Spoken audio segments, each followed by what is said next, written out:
Hello, it's Kim from Sixpenny Memories, and I just want to talk very quickly about some binding, how to put the binding on. So what you're going to do is start off with a 2.5 inch strip of fabric, which you're going to fold in half lengthwise, wrong sides together, and you're going to give that length a press.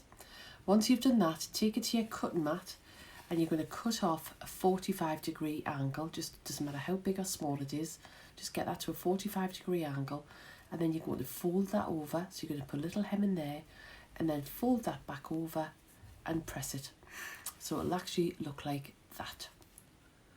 Now what I'm going to do is I'm just going to move the camera down, and I'm going to take you to, I've just got myself a small sample piece here. So what I've done is I've layered this up with calico and wadding. And the first thing you're going to do is that piece that you had is the 45-degree angle. You're going to pin that. Now you're going to pin it down one of the sides. Okay, and you're going to leave this as a tail. So I'm just going to grab a couple of my long pins. These are the prim flower pins, and I'm going to pop a pin in there because I want this to be left open, and I'm just going to pop another pin in here. So obviously this is not a full-size quilt, but it's sufficient to explain what I want. Now what we're going to do is we're going to sew down this line. Let's move this angle again, just bear with me. You're going to sew down this line here, and we're going to stop a 1/4 inch before the corner. Now what I often do is, I'll mark it with a pen, and you just use your small, this is where the small ruler comes in, the 6x1 inch ruler comes in really well. You're going to pop that along there, so there's your 1/4 inch, stick a pin in, because you're going to sew right up to this line. So I'm going to move you across again. I've turned the light deliberately off my sewing machine. I'm just going to lock this, pop this around here, so can you see? So I've set the sewing machine here, and what I'm going to do is I am going to sew with this stitch length that is slightly longer. Now, can you remember when I said to you, oh, I pulled that out, when I said to you about the leave the tail? I'll just pop that pin in there.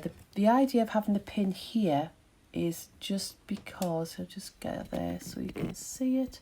So I've got this pin here, which is where the 1/4 inch mark is.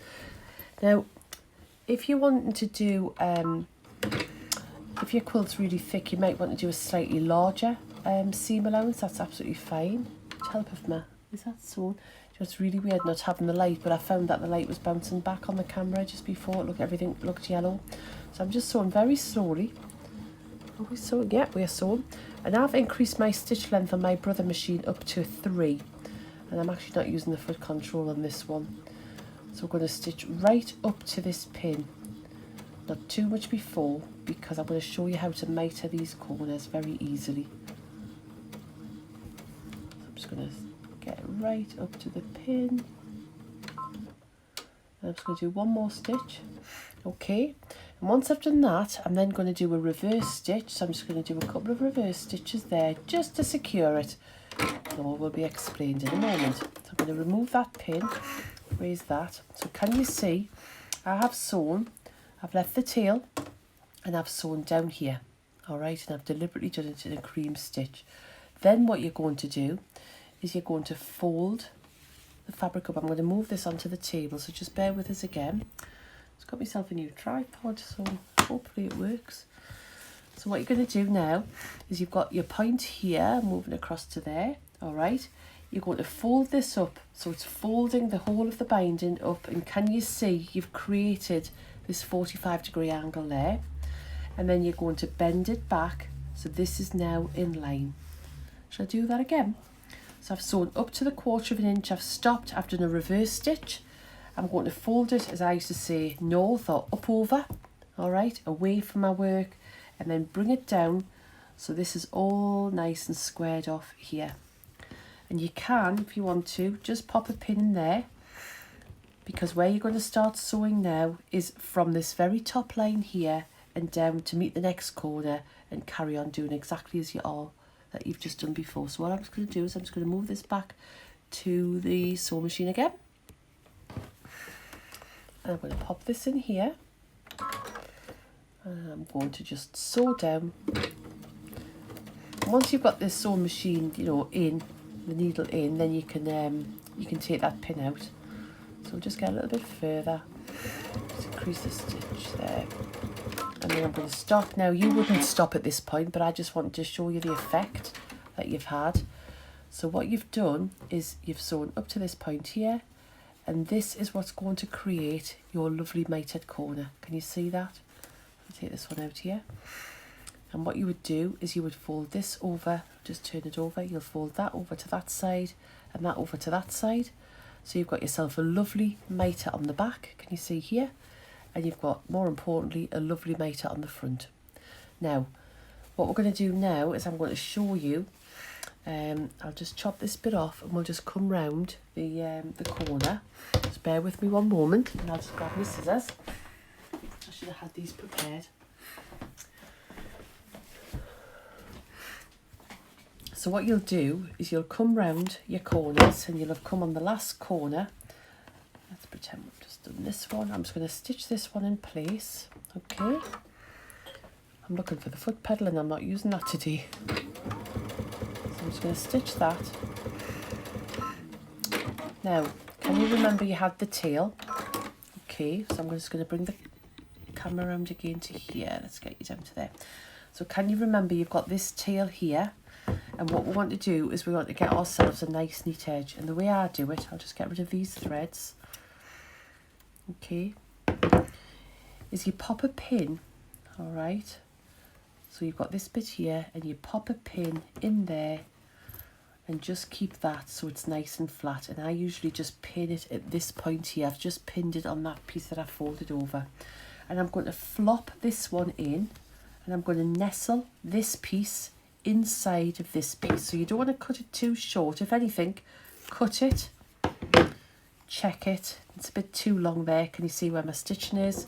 You're better off just cutting it a couple of times rather than hacking a big bit off and being really sad.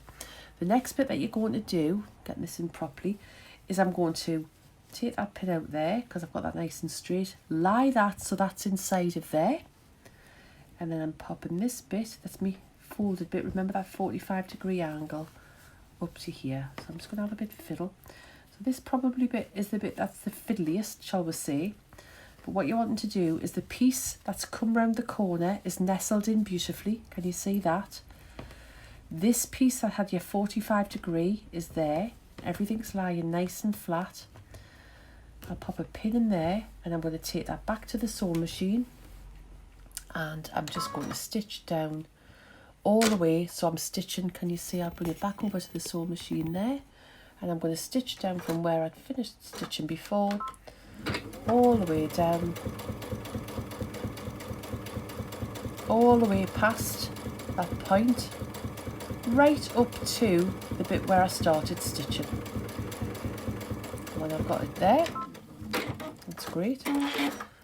Now there are many ways that you can do this. I just find this is a bit of a cheats way. So can you see, I've sewn all the way down there. You would just chop off this part here so it's nice and neat. That was just the little point of the 45-degree line. And now on the front you can barely see, you've got that piece there which is just your 45-degree angle. Can you see that? No problem at all. Of course I would have helped if I didn't have black fabric, but you can just see it there. I often hand stitch that just down and then you fold it over, you fold it to the reverse of your work and you hand stitch everything in place. Okay, so that's really easy. It's my way of doing it. I was shown many years. It's my preferred way because it gives me the mitered corners. I'll come back to you now. It gives us the mitered corners. It also gives me the worry about traditionally what you would have done is you would have done that 45-degree cut at the beginning, but then as you came around you have to match it exactly and then sew on the diagonal line, and sometimes we're not always good at that, so we just wanted the easiest way. Now if you want any more information about blocks and how to do this, you've obviously got the YouTube